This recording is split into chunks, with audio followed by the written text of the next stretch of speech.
Welcome to Style with Trish. Today's guest is going to be designer Gege Gilzene. He's here to share with us who he is and who he serves. Stay with us. Every day a woman race. It's time to live your dreams. Nothing's gonna stop you now. Keep going, keep going, keep going. Every day a woman race.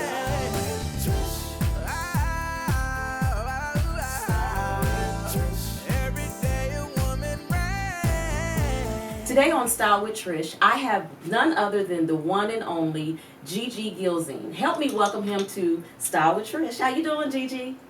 I'm doing amazing. Thank you for having me, Trish. I am so excited to have you. This has been a long time coming. You know this, right? You've been trying to get me for like 2 years now, so I know. Absolutely. I am still getting rave reviews over the jacket that you made for me. I don't know if you remember it because it's been a while, but it was the cream. I don't. It's the cream one with the embroider around the neck. The asymmetric. I remember now. Yes. Yes. And I would probably say it's probably in my top two favorite pieces. So I'm so excited to have you on to be able to get to know you a little bit better. I follow you. I see all the beautiful creations that you have made and how you make us women beautiful and men, because you design for men as well. Can you tell us how you got started? I'll probably say at the age of 10. My aunt was a seamstress, and just sitting back and watching her construct piqued my interest. And so I decided to join her one day, and she said, don't touch my machine until you know how to do a pattern. And I was like, what's a pattern? And she said, well, get some newspaper and cut out a sleeve. Well, I don't know what that means. Cut out a pattern. I still don't know what that means. And so I watched her and I cut out, it was a shirt. And then she said, now tape it together. And I used masking tape, put it together. And then she said, now that you know what a pattern looks like, let's go a little bit further. How to construct stuff, buttonholes, zippers, seams, measurements. And she brought me through the basics. From that day, like literally, I've been obsessed. So I would shop. I was literally like a major shopaholic. Every department store you could name in my 20s, I had the credit card. Every department store that had a credit card, I had the credit card. And going through college, I started working for Saks Fifth Avenue. I started working for Neiman Marcus, Lord & Taylor back then, and I was doing alterations. And about 10 or 15 years ago, I have a friend of mine who would drop off these brand names, Valentino, Versace, Yves Saint Laurent, Mugler, for me to do alterations to. And I would do it in boom, boom, boom, drop it off. And she's like, dude, you're good at what you do. Why not start making clothes for people? And I was like, I don't know. Nobody gonna love my stuff, blah, blah, blah. And I got a sewing machine from my mom. She paid $25 for it at a yard sale. It's a 1962 Singer machine. Wow. And I had it in my house for probably about 2 years. And then I started using it. And from then, the rest is history. So literally the journey started at 10. I never really stepped into the whole role until like my mid-20s of like being somebody who just loves fashion to the point where I'm creating my look the way I see it as a visionary. So, yeah. But ever since then, dude, like everything fashion. I got kicked out of Lord & Taylor one time because I would go in Lord & Taylor and pick up the dresses and look underneath them on the mannequin just to see the construction. And they were like, sir, you can't be doing that.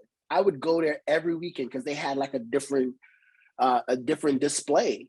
And they were like, you can't do that. You got to get out of here. So, but I would literally, back then, it was Versace, it was Chanel, Mugler, and it was Jean Paul Gaultier. And I would just walk in and take the stuff off the mannequin and look inside how they construct it, just to be curious. Like, I want to know. Mm-hmm. And they was like, dude, you got to get out of here. So I got kicked out of Lord & Taylor for violating the mannequins, basically.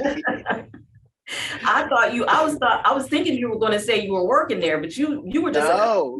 Yes, I had their credit card as well.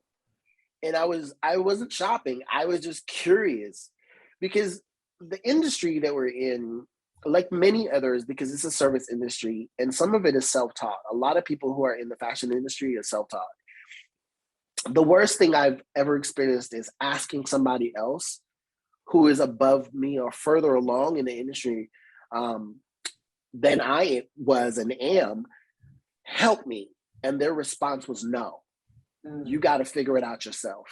Wow. Because my journey, I paid for my journey. You got to pay for yours. Ooh. And nobody, I cannot forget it. There were several designers that I asked for help, and they were like, no, you got to figure it out. And I stopped and I figured it out. And yes. Today there've been quite a few of them that would hit me up in my inbox. Like, if I were to like pull up all of these compliments that I get, I'm like, dude, you killing this game. Like, how did you come about the design? And I do have a European aesthetic. I don't really vibe on the American aesthetic. I really vibe on the European aesthetic because I think it's far ahead, which they are, you know. Mm-hmm. But that's the vibe I go on. I love femininity from the 1930s. Back then they didn't have to do, I mean, they wore waist trainers, but they were so feminine with it. It wasn't about reveal. It was just about femininity. The scent of a woman was in her femininity. Her fragrance was about her walking in, and it's just so flawless how she just flowed across whatever floor she walked on. I'm obsessed with that. So that's something for me in fashion design that I'll never get unobsessed with. Like, I'm in love with that kind of stuff. So, and we see it in your design. We're gonna take a quick break, and we'll be right back. And we're gonna talk about some of your pieces when we come back. Hi guys, it's Dr. Cassandra Parks Evans, affectionately known as Dr. San, and this is your segment of Let's Learn Love. Hi guys, it's Dr. Cassandra Parks Evans, and I'm here with your Let's Learn Love segment for today. And we're talking about life after divorce. I know this is a touchy subject, and unfortunately I also know this subject, so I decided to give you some tips on how to move along after divorce. And one thing that I did that was very beneficial to me was I got a good lawyer. And, you know, it's not for the typical reasons that you think. When your finances and children are involved, there's different things that need to go on, you know, as far as, you know, undoing wills, changing insurance, things of that sort. So having a good lawyer will make sure that process moves smoothly. The second thing that I always will say is take time to invest in you. That is a difficult one, especially when it comes to divorce, but you have to take the time to realize, okay, you're starting over, you need a fresh start. That may mean a new haircut, that may mean new clothing, that may mean a new job, but make sure that you do something that is new and different and is beneficial to you in the process.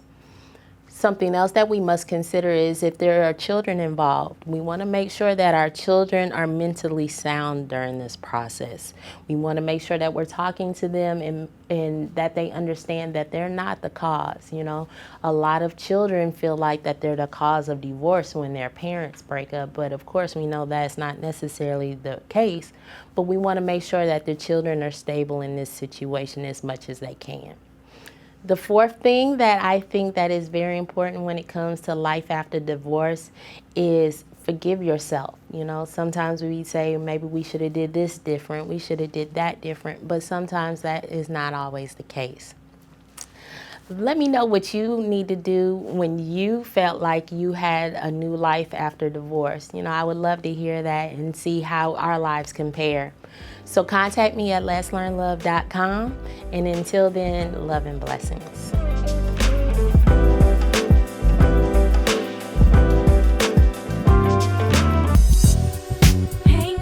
Hey guys, this is Trish Standley. Catch up on season 1 of Style with Trish by going to trishstanley.com. If you are not able to catch the show on YouTube, make sure you go to my website, trishstanley.com, and check out our podcast, trishstanley.com. Welcome back to Style with Trish. We're still hanging out with designer Gege Gilzene. And when you left off before our previous break, you kind of hit on a topic that we were having with my team a couple weeks ago, and we were talking about the essence of the woman and how we went from the Diane Carroll era, and then we went into the wretched woman era. And so there's a remnant of women during that wretched era time that are now starting to want to become more feminine and bring the lady back. And you touched on that was so amazing. Can you expound a little bit more on how you are able to pair that with your aesthetic that you have? I think a lot of people don't have an understanding of what a woman really is or how to define femininity. I think a lot of times we define femininity and women based on obligations and titles and not just who they are as people.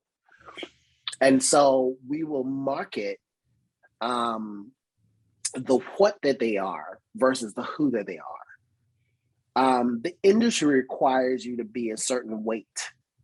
And I overheard a conversation that Lizzo was having and Queen Latifah was also having, to the tune of the industry was asking her to lose weight, Queen Latifah specifically. And she said, absolutely not.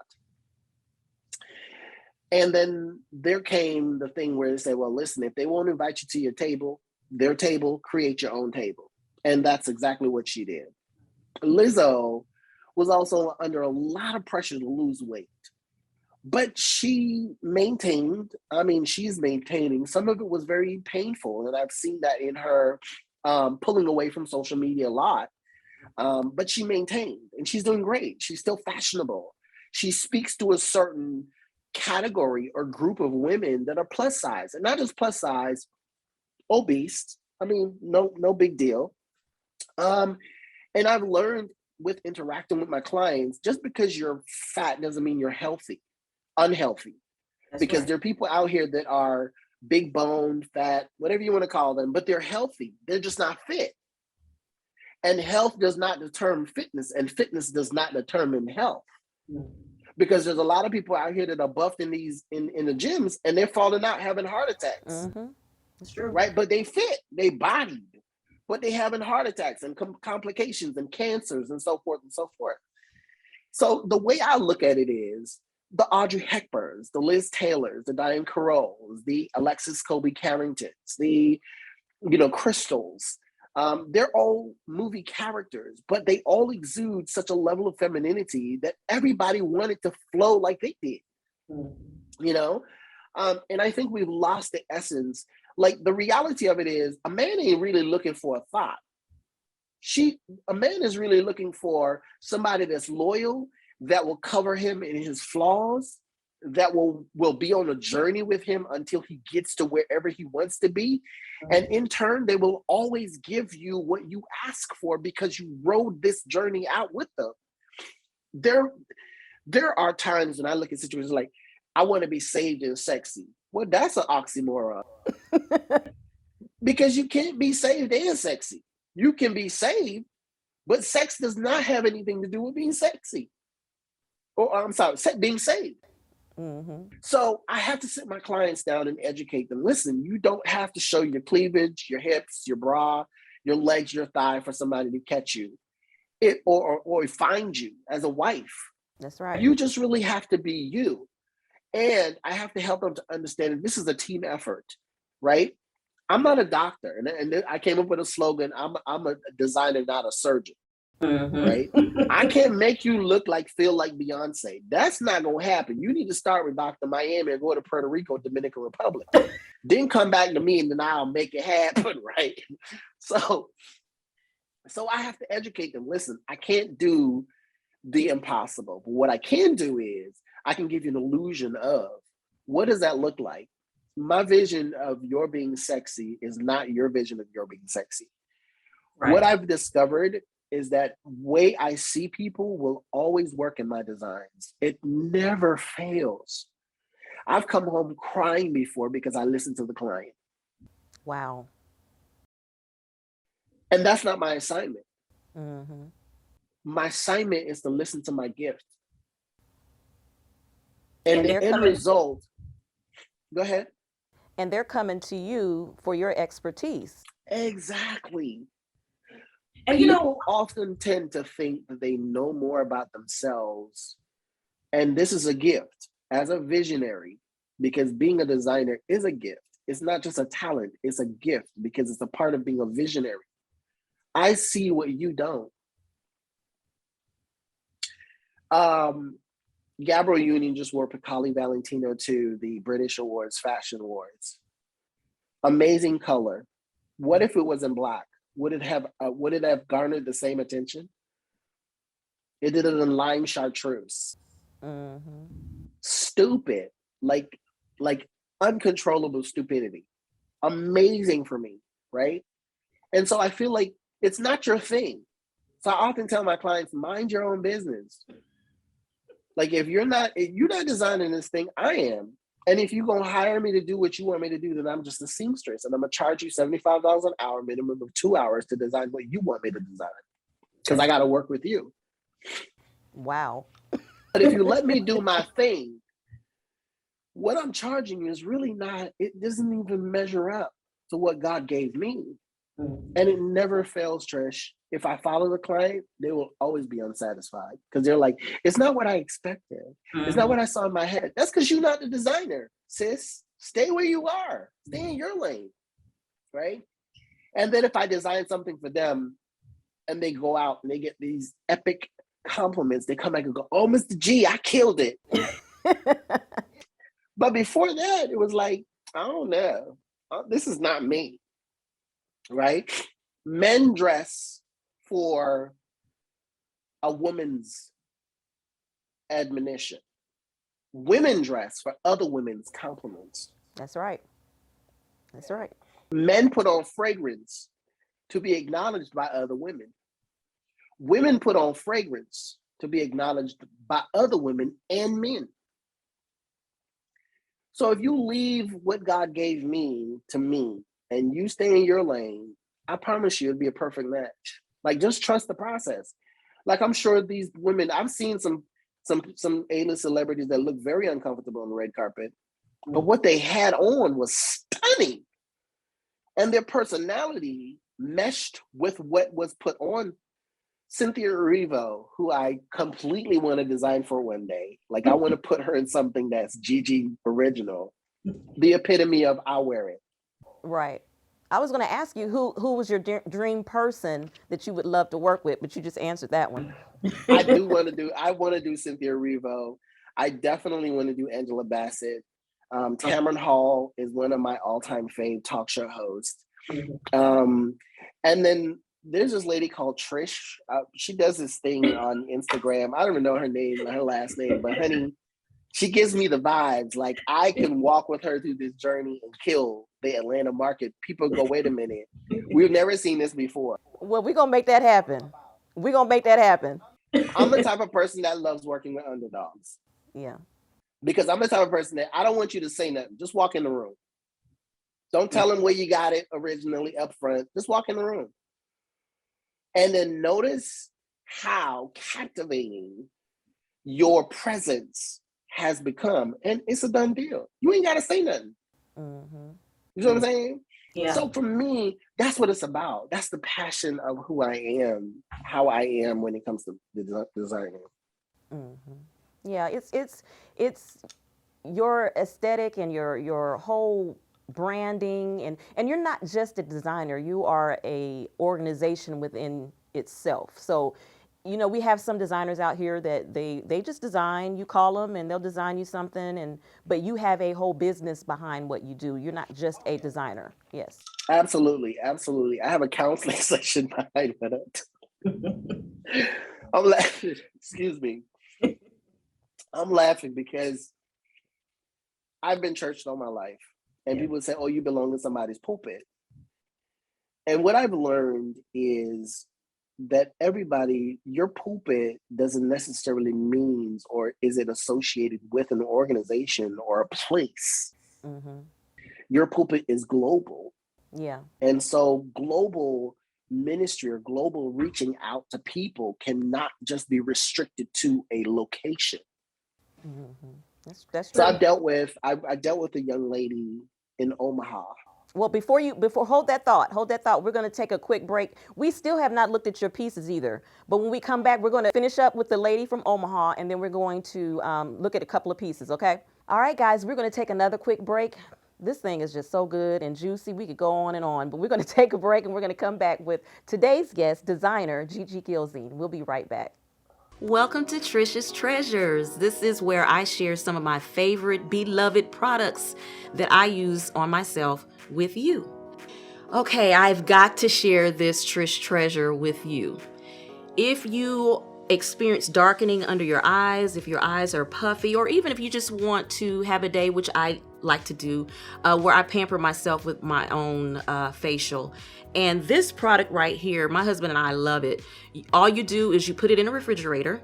It comes in a pack. I order it from Amazon, and it's called Dermora. It's 24K gold under eye patches. And it also has charcoal, black charcoal, and we know that's good, especially for people of color. That ingredient is very good. But I will put this in the refrigerator and let it sit maybe a couple of hours when it's good and cold, and I take it out and I put it under my eyes. Now, they say to, leave it on there maybe 15, 20 minutes, but it's usually longer than that when I leave it because it's so soothing. It's 24 karat gold, made by Dermora. I particularly got this off of Amazon. You will love this product. It is a Trish treasure. Hey guys, this is Trish Standley. Catch up on season 1 of Style with Trish by going to trishstanley.com. If you are not able to catch the show on YouTube, make sure you go to my website, trishstanley.com, and check out our podcast, trishstanley.com. Welcome back to Style with Trish. We are returning, talking to designer Gege Gilzene, who's hanging out with us today. We getting all kind of nuggets, y'all. But before the break, you were telling us a story about a lady from Omaha, right? Yes. Okay. Finish that story. And we still got to take a look at some of your designs. So she had actually been sold to a pastor and had been married to this guy for like 17 to 20 years. The guy was cheating on her. The pastor was cheating on her.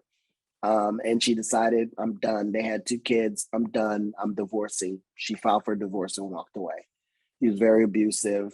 So she'd experienced a plethora of domestic violence, diminishing her self-esteem, her level of security. She contacted me via social media. Hey man, I don't know what to say to you.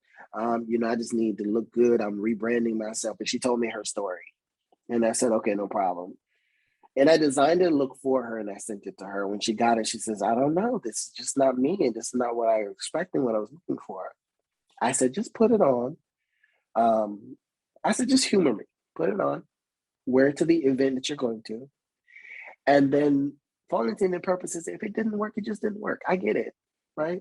No refunds anyways. But if it didn't work, it didn't work. I get it, right? And she did just that. She called me the night and said, she was crying. And I said, well, who is this? And she was just sobbing. She said, Mr. G, oh my God, I feel so amazing. She said, I walked in and people were like, gasping and mouth were opening. She's like, oh my God, I feel so amazing. I feel like I found out who I am. She's a loyal customer. So it's about investing in people. Yes. In places in their lives where they thought nobody cared enough to invest in. Mm-hmm. Yeah. Granted, the effort I made, thank God for that. The effort I made was worth way more than what she paid. That's right.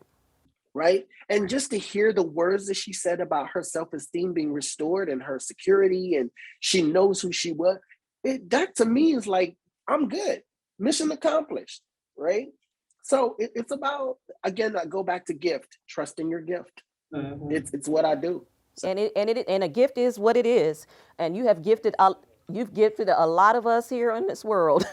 One of the looks that I wanted us to take a look at, the world to see, but also for you to kind of break down this dress, the white dress. Tell me about this dress. White sequins, full length, formal gown with a plunging back, being worn by a first lady going to her husband's anniversary banquet. She was nervous. She didn't know what it looks like. She said, "Hey, I trust you. Do your thing." She said, "I just want to look amazing for him." That was important for me. Mm-hmm. And that's what I did. I designed it and she put it on. She sent me a picture with all kind of grins. The husband was appreciative. He called me up and said, "Thank you." That's mission accomplished for me. When I hear from the husbands, it's like, "Sir, you can have all my money." Okay. Yeah. Again, another loyal customer. But it's really about, nothing says I appreciate you more than hearing my customers say, "Listen, you got it. I trust you. Do your thing." Mm-hmm. Yeah, it's Now I take it and run with it. Like, listen, some of them get it and go, "Wait a minute, this is a bit much. It's not me, but let's see." But now it's like, "Okay, you taking me on a journey, sir. What's next?" Well, how do you prefer? Do you prefer for customers to come to you and say, "Okay, well, let me pick something you've already designed," because you display a lot of your items on social media, or would you prefer, or do you prefer the client, or does it even matter, or do you prefer the client to say, "Come in and just do what you do for me, specifically for me"? The idea behind G3 Concepts is just that. All I need you to do is tell me the color and the event and tell me what you see. What's the vision you got? I'll walk away with that concept. And now my job is to create something that envelopes that concept on a completely different level. And it's made uniquely for you. That's it. Okay. All right. Telling you you're going to an award show. Okay, what's the award about? Is there a color theme? Because there's always a color theme. Or is there a theme, right? And then sometimes I might not do the theme. I might do something completely outside of the theme. So no, it's not associated. But I kill it. I always do. Yeah, yes, you do. Yes, you do. But look, our time has run out. It's been such a joy. I could talk to you all day, all day, all day. But this has been a joy to finally be able to interview you and talk to you and see you. And so I want to thank you so much for what you do and what you offer just to the beauty industry altogether. But also thank you for being patient with us clients. I know we get on your nerves, but thank you for being patient. It's been my pleasure. Thank you so much. Thank you. All right, guys, that was a great time. We're going to have to probably have him back again because he's a wealth of information, and I just really want to kind of tap into different things that he's doing when it comes to branding and rebranding, and I just need to have him back. Y'all okay with that? All right, y'all. Thank you for joining us here on Style with Trish. We will be right back. Hey guys, this is Trish Standley. Catch up on season 1 of Style with Trish by going to trishstanley.com. If you are not able to catch the show on YouTube, make sure you go to my website, trishstanley.com, and check out our podcast, trishstanley.com. We had such a great show today. My guest, Gege, is just amazing, and he will be back. You will see more from him. One of the things that I learned from him and that I enjoyed discussing with him is the urgency for us ladies to get back to being ladylike and feminine-like. And that is one of the goals here on Style with Trish. We want to help any woman who is willing and ready and able to return if they're struggling with it, or just to build on being feminine. It isn't just about a look, it's about how you feel and what you think of yourself. And once you have a good sense of who you are and you're feeling good about yourself, then it's going to automatically radiate the lady that you are. So I want to thank you guys for hanging out with us on today. I want to thank Gege once again for coming out and sharing those bits and nuggets with us today. You guys have a great day.